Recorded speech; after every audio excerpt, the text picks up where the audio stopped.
メタン、聞いてほしいのだ。僕、海外旅行で夜の街を歩いてみたかったのだ。最近ニュースで海外治安の特集を見てしまったのだ。ヨーロッパの観光都市で強盗事件が急増してるらしいのだ。僕、のんきに旅の計画立ててたのだ。なんで世界の人は日本で朝まで眠れたって泣くのだ。あなた、世界の夜を知らないのね。夜は眠れる時間。そう思っているのはあなたの国だけよ。どういう意味なのだ。怖いことを言わないでほしいのだ。ある国では空襲警報が鳴り響き、遠くで爆発音が続いているわ。暗闇の集合住宅で母親は子供を抱いて朝まで目を閉じられない。そんな夜、現実にあるのだ。現実を見なさい。これはどこか遠い映画の話ではないのよ。本当にあるのだ。信じたくないのだ。信じたくなくてもこれが世界の現実よ。目を背けても事実は消えてはくれないの。僕の知ってる夜と違いすぎるのだ。ある元兵士が日本のビジネスホテルで泣き崩れたという話があるわ。彼は一晩布団を握りしめたまま朝日を迎えたそうよ。なんで泣いたのだ。日本のホテル、そんなに良かったのだ。泣くほど良かったのだ。ホテル、すごいのだ。良さの意味があなたと彼で違うのよ。彼が恐れていたのは敵ではなかったのよ。静けさそのものに彼は耐えられなかったの。静けさが怖いってことあるのだ。彼の国では静寂は死の足音だったの。爆音が日常になると静けさが異物になるのよ。そんなの耐えられる気がしないのだ。だから日本の夜は涙を誘うのね。ここで数字の話をしましょう。感情ではなく事実よ。国連の UNODC が公表する世界殺人統計を見なさい。人口10万人あたりの殺人発生率、日本は世界でも最低水準よ。最低水準ってめったに聞かない言い方なのだ。最低という言葉を誇ってよい。唯一の分野ね。最低水準ってどれくらい低いのだ。一部の国と比べれば数十倍から100倍以上の差があるとされているわ。100倍ってちょっと想像できないのだ。ゼロが2つ違うの。桁が全く違うのよ。世界の平均と比べれば日本は離れ小島よ。僕ら地球の外に住んでるのだ。次はギャラック社の治安意識調査よ。夜一人で歩いても安全と感じるかという項目。日本は世界でも上位の安心感を記録し続けているとされているわ。僕ら夜にコンビニ行くの普通だと思ってたのだ。欧州の主要都市では大使館が夜間外出を控えるよう勧告している地域もあるの。警察庁の犯罪統計でも日本の夜間犯罪は長期的に減少傾向よ。日本って世界のどこにいるのだ。地球ではないのかもしれないわね。あなたたちが立っているのは統計の外側なのよ。統計の外側って怖い言い方なのだ。地図の色が日本だけ淡いままなのよ。誰もその意味を真剣に考えてこなかったわ。僕、地図ちゃんと見てなかったのだ。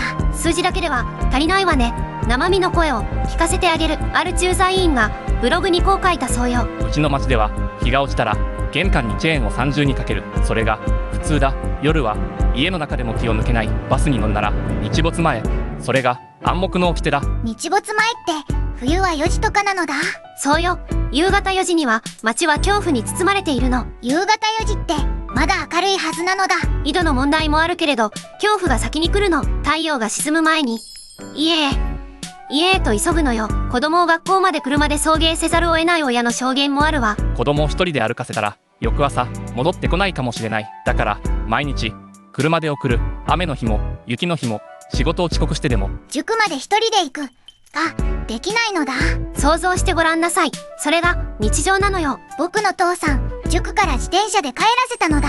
それが許される国は数えるほどしかないわ。私の国では送迎しない親は非常識扱いだ。紛争国出身の元兵士の報道インタビューにはこんな言葉があったわ。銃声が止むと逆に怖くて眠れなかった。沈黙は次の爆撃の前触れだ。静けさは死の匂いだった。静けさが死の匂いって詩人すぎるのだ。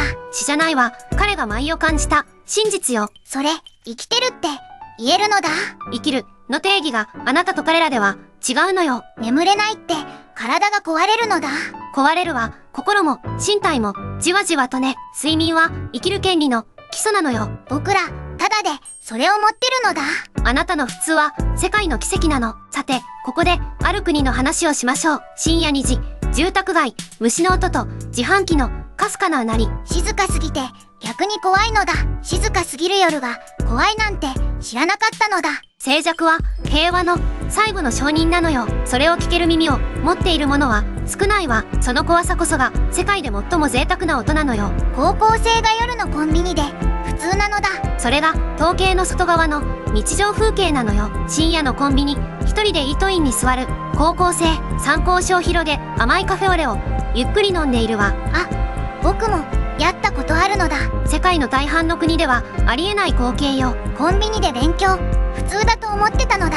その普通が異常なくらい稀なのよ。若者が夜安全に勉強できる、それが奇跡なの。終電後の無人駅、改札に立ったまま寝ているサラリーマン、スマホも財布もポケットから半分覗いているわ。スマホ半分出して寝てたサラリーマン、大丈夫なのだ。大丈夫、この国だから大丈夫なの。私の国では信じられない。10秒で全部消えてなくなる。僕も駅で寝ちゃったことあるのだ。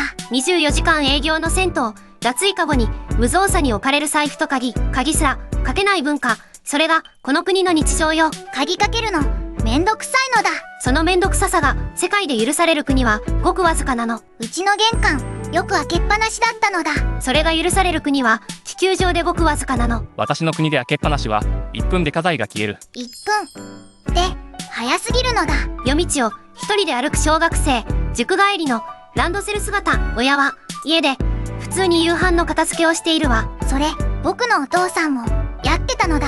海外駐在員の妻が帰国後こう告白したそうよ。息子を一人で塾に行かせた時、初めて自分の人生を取り戻した気がした。海外ではずっと車で送り迎え、私はただの運転手だった。これ僕らの日常なのだ。そうよ、この日常を世界は奇跡と呼ぶの。奇跡って言われると重たいのだ。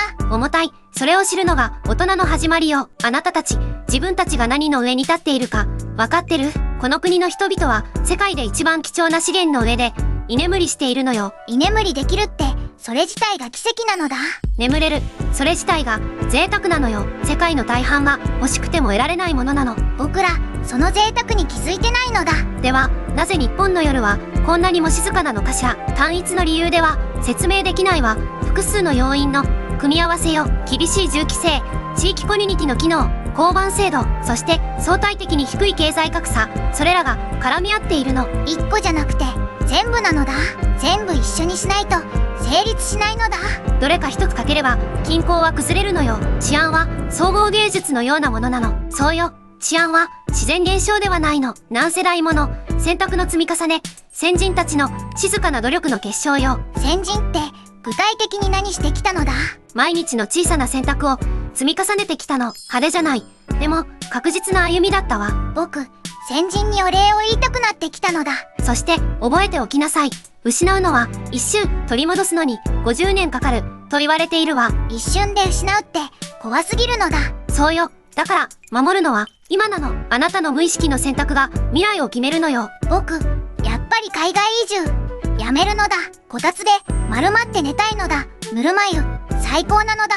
こたつ世界最強の装備なのだ。あなたの冬の平和は世界が羨む特権よ。ほら、またぬるま湯に戻ったわね。でもそれでいいのかもしれないわ。ぬるま湯でいいって救われた気がするのだ。このぬるま湯を次の世代にも残せるなら、あなたの街の夜は何の音がしていますか？次回は日本のスーパーで起きている世界では考えられない現象の話を。スーパーにも異常があるのだ。まさかまだ続くのだ。日常の奇跡は数えきれないほどあるのよ。異常ではなく奇跡ね。この銃声のない夜が続くようにチャンネル登録と高評価よろしくお願いするのだ。またね。現実を見る覚悟ができたら戻っていらっしゃい。